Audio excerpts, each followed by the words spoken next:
Okay, as it is the first Saturday Social of the season, it is Saturday Social tradition, isn't it? Yeah. To do our predictions, an item Rory Jennings wants no part of after that Haaland comment that went viral for many years. Morning, Rory, by the way. Big fan of Rory. Morning. We've got a list of categories. We're asking Cams and Robbie to get off the fence and give us their takes. We've got champions, top four, golden boot, player of the season, transfer hit, overachieving team, underachieving team, and hot take. So let's start with the first one. Who is lifting that iconic Premier League trophy this season? Cams, who you gone with, mate? I have gone with Liverpool. Now, after yesterday, they've kind of made me, a bit sit on the fence a little bit with it, but I'm still going with Liverpool because I think they're going to get Alexander Isak. And I think with a team of Isak and Salah in the same team, already with Salah, he's going to make you a title contender. And then you get the second best striker in the Premier League. I just think Liverpool are going to be too strong in the end, you know what I mean? I know defensively they're not going to be as strong as they were last season, but I think it's going to be one of them ones. You score, we score, and Anfield factor as well. I'm going to go with Liverpool. Robbie, you gone Chelsea? Or... Sure. Arsenal. Sure. Right. Got to back my team, man. 3 times finishing second. This has to be the one. And also, I'll qualify that by saying that, we all get excited at this time of the year about new signings, but new signings have to settle in. And I really do think that Arsenal, when you look at Arsenal's team, it's a very settled team. It's the same defence, same keeper, same back four. That's been excellent. And remember, a lot of those players were, like Gabriel, say, for injured for quite a lot of that. Yeah. Also was Ben White. They're all back fit. So that's very stable. Stable midfield. Only really brought in Zubamendi into that. It's still Odegaard. It's still Declan Rice. Yeah. And then they brought in Gyökeres up front. So even though they've made a lot of signings, it's not big changes. And I think that's really going to help us. So I feel that this has to be the year for us. Do you buy into the sort of chat that, that left-hand side of yours, there's been a lot of speculation, hasn't there, about the future of Martinelli and bringing players in. Do you need that left winger? I do feel that, I do feel that we need a left winger. I think it's looking like Trossard's going to go. Do you think you'll get the left winger before the end of the window? I hope so. We were linked with Eze, we've been linked with Rodrigo. I do think we need a left winger. Because it's still one of the issues at Arsenal is everything seems to go out to the right-hand side. It all sort of comes through Saka. All right, you brought in Gyökeres now, that's a big threat down the middle. But I still think if we can, have a similar sort of threat on that left-hand side, we pose teams a lot of problems. But the thing is, Arsenal last year, remember, they drew a lot of games, didn't lose a lot of games, hard to beat. You know what I mean? And I said a lot of battle-hardened players now with a bit more experience. I think they can do it. All right, let's go on to your next one. This is top four. Now, Cam, do you want to make a last-minute change to your top four? So we got the Sharpie out alongside you. What is the last-minute change you're going to make? So right now, I woke up this morning, right? So last night, I said it's going to be Liverpool, Arsenal, Chelsea, City. Yeah. I'm not sure if that's because I saw Robbie's face this morning, but I've changed my mind. Oh, okay. I have changed my mind. Last-minute decision. And I've gone with Chelsea to be second. Right. I've gone with Liverpool. Chelsea, Arsenal, City. Get the Sharpie out then. You can alter it with a Sharpie. Yeah, give it a little arrow on there so the people at home can remember that. Why have you changed your mind? Why? Yeah, why? What's made you change your mind? Just hate. What do you say? Hate. Nah, do you know what it is, right? I just think Chelsea, I'm looking at their squad. I'm looking at the moment that they're in at the moment. They brought in João Pedro, who I thought last season, when you look at like Jackson and they had Mark Gui as well, they didn't have enough up front. And now they've got Liam Delap and João Pedro as striking options, which I think is a great 1 and 2. And then you look at, they've got a bit more dynamism in the wings as well with Jamie Gittins. They brought in Estevao as well. I just think they're in the right moment. They're peaking at the right time. I think people can't underestimate that defeat to PSG. Some people are going to say it's pre-season, but no team took it as a pre-season game. That was a proper game and a proper final, and Chelsea destroyed PSG, And I think that's going to make them walk into the season with confidence. I looked at their first 5 games. Now, this could look stupid on Monday or Sunday, whenever it is. But I looked at their first 5 games of the season, all games in London. Not much travelling, 5 games in London. I think they're going to start the season on fire. And once you start the season on fire, momentum kicks in. Yeah. Let's not forget, Chelsea last season, they fell off around January-ish. Started the season on fire. They started the season on fire. And I look at their squad, and I think they've got the capabilities to do it. And that's nothing against Arsenal. And I've got City in fourth, which is a bit... People might be controversial about it. What have you got, Robbie? So I've Same teams, different order. Yeah, Arsenal, Man City second, Liverpool third, Chelsea... So you're not as hot on Chelsea? Sorry? You're not as hot on Chelsea as Cams? I think Chelsea are a much improved team. I think they're better, but I look at Chelsea's defence and I look at the goalkeeper still.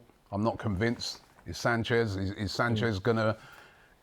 I think he's a good goalkeeper, but sometimes concentration with him. Levi Colwell's out. You know what I mean? As I said, everyone gets carried away with attackers.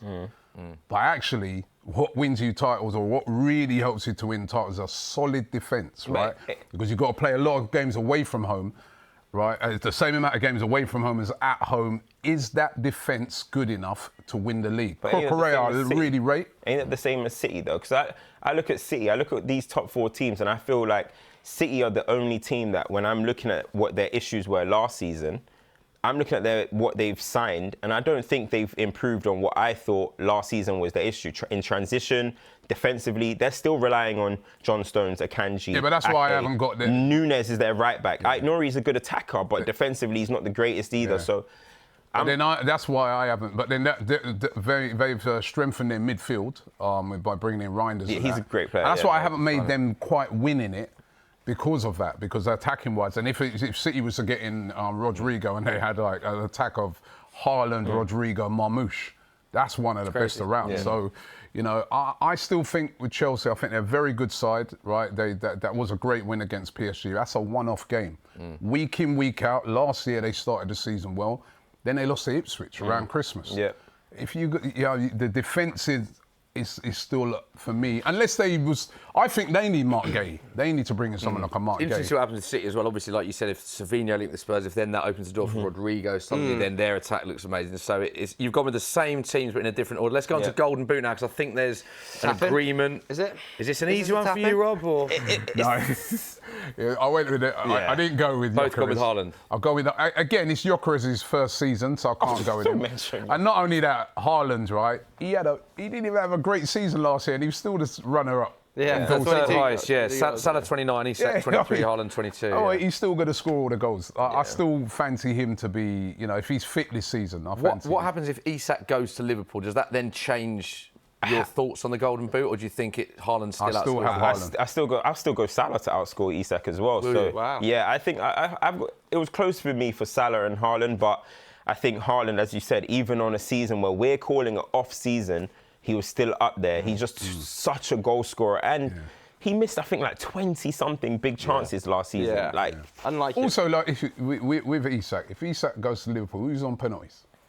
Yeah, it's still Mo Salah. It'll still be Mo Salah. Is it? Yeah, still be Mo Salah. Yeah. Well, they're questionable recent penalties. But that's what I mean. That dynamic, like that's why I think Haaland. All right, he's the main guy there. Let's go player of the season then. Next up, who have we got?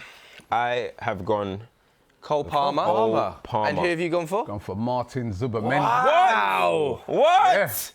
Player of the year? Well, First season? Relax, man. What's wrong with you? No way. Nah. See, this is what I mean, bias. You see, I've come here to be unbiased. Not biased. You've got to go with a bold decision sometimes. I love Cole Palmer. He's a great player, but I'm going with Martin Zubimendi because I'm basing mine off of the fact. Listen, if they were to win the league, Chelsea, it will be probably Cole Palmer. If Arsenal win the league, it'd probably be Martin Zubimendi.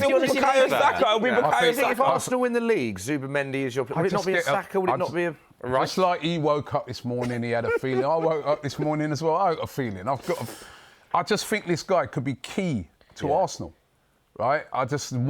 Listen, it's still early to tell, it's pre-season. I know there's no body of work or nothing, but just what I've seen, if Arsenal to have a big season, he's going to make us tick, I feel, right? You think he could be your sort of Rodri? Because obviously we've seen Rodri that kind of, yeah. And Rodri's doors from midfield. He has been great.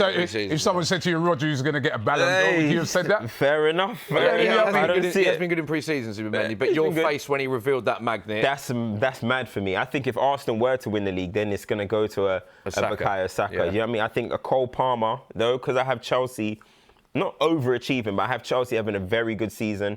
I think he's going to be pivotal to it. I just think he's such a good player. And this guy's going to surprise a lot of people this season. Love it. Surprise them. Okay. Yeah, it's fantastic. I'm going to hold you to this one specifically. Yeah. All right, It's going to surprise a lot. Might surprise you tomorrow. Next up. Next up, transfer hits. So it's been a really active window. A lot of players to choose from in this category, I think. Yep. And you've both gone with some intriguing ones, actually. Yeah, especially you, Cam. See what you've gone for. Yeah, I'm going. This is a bit of a rogue one. I like this one. Granit Xhaka to Sunderland. Firstly, I'm loving what Sunderland are doing in the transfer market. They're aggressive. They're clearly trying to stay in the Premier League for years to come. So somebody needs to break that cycle of teams going up and down, and I think Sunderland will this season. I think he walks in and becomes an ultimate cult, instant. They've made him captain already, innit? Instant cult hero. Arsenal experience, Bayer Leverkusen experience, of course. He's been captain at Arsenal. He's won trophies. He's going to go in there. He's got an infectious mentality. He's got leadership to him. The bite. I can't wait to see the Tyne-Wear. Is it Tyne-Wear they call it? Tyneside-Tyne-Wear derby. Yeah. I can't wait to see this guy versus Joe Linton. That's going to be absolute like cinema. You know what I mean? So I'm looking at Xhaka, and I think he walks in, as I said, instant cult hero. And I think he's going to have a brilliant season. What I like this shout from it's quite different when we saw it. We were like, okay, Granit Xhaka, but I think from a Sunderland perspective, you've got to look at it from the Buyers Club perspective. The level that he's played at Arsenal, Leverkusen, and the national team as well. It's a massive signing for Sunderland. I don't think he's done either. I don't think he's done. Yeah, he was out. Like we haven't maybe seen as much of him last season and the season before. He did win the league with Bayer Leverkusen. Last season they didn't win it, but I don't think he's done. I think he's got a lot to offer. And he said this is the biggest challenge of his career. He seems mad up for it. So look forward to it. Robbie, great who have you gone signing. with? He's a leader as well. A lot of Arsenal players so far. Is it another Arsenal player? Okay. There we go. There we go. Another one. What, Cams, you're not happy. You got a problem with that? Have you got a problem with that? Yeah? With Gyökeres? With Victor Gyökeres So you've being... got- You don't Robbie, think he could be a Robbie, transfer You've got hit? Zubimendi, player of the season, but not the transfer hit of the season. And also, if you've got Arsenal to win the No, league... because transfer hit, right? But if Because you've got Arsenal to win the league and Gyökeres to be the transfer hit, but then Zubimendi wins player of the season... yeah, I'm sharing it around, right? but then listen, right? A transfer hit, though, the reason why I'm saying transfer hit specifically for him is because, right, he's been brought in to score goals, right? So if he was to, say, score 20 goals, right, he's a transfer hit. Especially when I look at transfer hits as well, I'm looking at the price of the player. I think Arsenal got him for a very... When you think of when you're looking at some of the prices that players are going for... 63.5 million, So Amari Hutchinson yesterday, it's like 40 million. Right, I think this is a... You know, if he delivers the goals, this will be a transfer hit. Okay, let's put him up. Next up. We all rate Zubimendi, by the way. Zubimendi's Brilliant. Overachiever. I think this is kind of a widely common opinion now. Everton are going to have a really good season, isn't it? I think Everton are going to have a brilliant season. I think top 10, I've got them finishing in the top 10, pushing for the Conference League places. I think if you look at when David Moyes came in, the form that they've been in, he transformed them last season from when it was looking like, is this going to be Everton's time again to leave the Premier League? David Moyes came in, stabilised things. They've got a new stadium. They brought in good players. Going to be so interesting and fascinating to see Jack Grealish now playing at Everton. And I just think they're still linked with players like Tyler Diblin as well. I just think with David Moyes, very, very good manager, experience.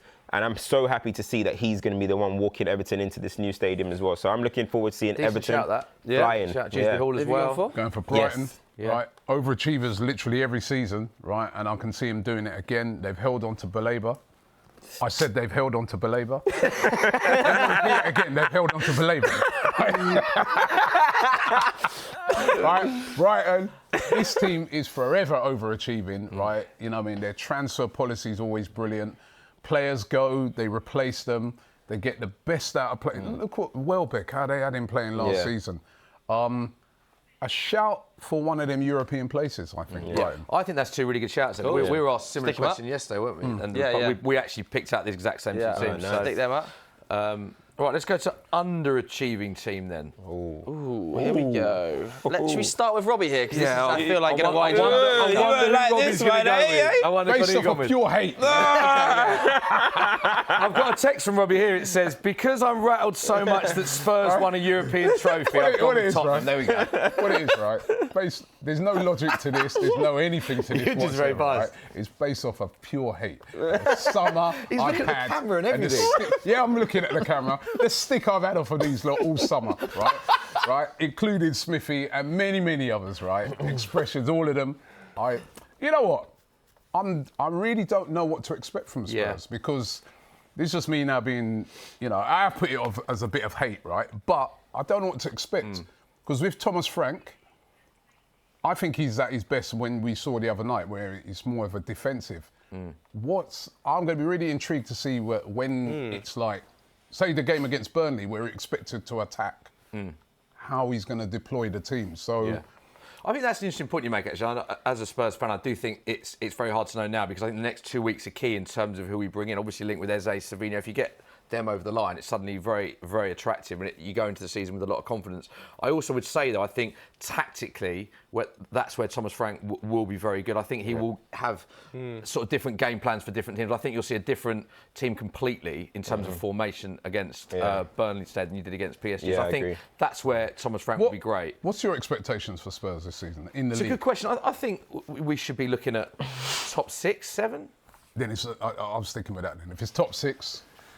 then you might underachieve. Do you think that's about fair for Spurs? I think if you get Eze, if you get Savinho, I would say top 5. Top 5, yeah. Yeah, wow. I've had Spurs as 50. Oh yeah, if you've got them two. That's what I mean. It massively depends on the next few weeks. I think. Actually, if you get them two, I think there's a lot to be excited about for Tottenham this season. I think. So why have you gone Brentford, Camps? I've gone Brentford. I think they've lost their manager. They've lost their best player, and their other best player is on strike at the moment. Captain. They've lost Norgard. Coaching staff as well. Cochrane's gone with Thomas Frank as well. And then they've got a young manager in Keith Andrews, who this is a big job now. You know what I mean? And I actually think Brentford, for a team that's been so stable in the Premier League, I'm looking at them this season. I'm like, I think they're going to be well in there. Like how West Ham were struggling last season, just above the relegation zones, and Wolves. I'm looking at Brentford, and I think they might be dragged into that this season. The only thing I'll say, that's a lot of losses. The only thing I'll say with Brentford, a bit like Brighton, is that they're very smart in how they do business. They're very, you know what I mean? So they'll bring in players and we won't really know them. And all of us are just writing them off, but they're very intelligent and smart in how they do business. No one knew who Thomas Frank was. No one knew who Mbuemo was. No one knew who Wissa was, Norgard, Damsgaard, none of them. Right? So they could also do that again. Sure, yeah. I know it's a very, very inexperienced manager, but I'd like them to stay. I'd like Brentford to stay. Down they are under threat for real. And we'll go to your final category, which is hot take. So let's keep this one fairly brief. What are you thinking? What's your hot take? Hot take. See, hot take is basically means outrageous take, right? Yeah. Very hot take. I'm gonna go with Max Dallman. Great player. Will get an England call up this season. He'll get an England call-up, whether that's a friendly, he will get an England call-up. I think in the later stage of the Arsenal season, he's going to come through like how Ethan Nwaneri did. But this guy is a special talent. So I'm looking forward to seeing what happens. Of course, safeguarding and making sure that, not too much goes on with him. But I think there is going to come a stage in the season, whether that means it's an injury or anything, but he's going to emerge. And when he comes, it's going to be different. Robbie, your thoughts? I've been on this Max Dallman hype train for ages. I've seen a lot of him. He's an outrageous talent. What are your thoughts, Robbie? Yeah, the same thing. He's lived up to the hype. I was watching him in pre-season in Singapore and Hong Kong. He was our best player on pre-season. It was amazing. So and what have you gone with? My hot take is Liverpool not to win the league. I know everybody's backing them and everything. I just feel there's a lot of changes for Liverpool. And then the absolute key to it, despite all the signings that everyone's getting in, the absolute key to it is can Salah and Van Dijk go? If them two can go again, then they can win it. Okay, stick them up. If not, they won't. Okay. It's a real hot take. There we go. There we have it. There's confirmation of Cam's and Robbie's Premier League predictions. Let us know what you think of them at home.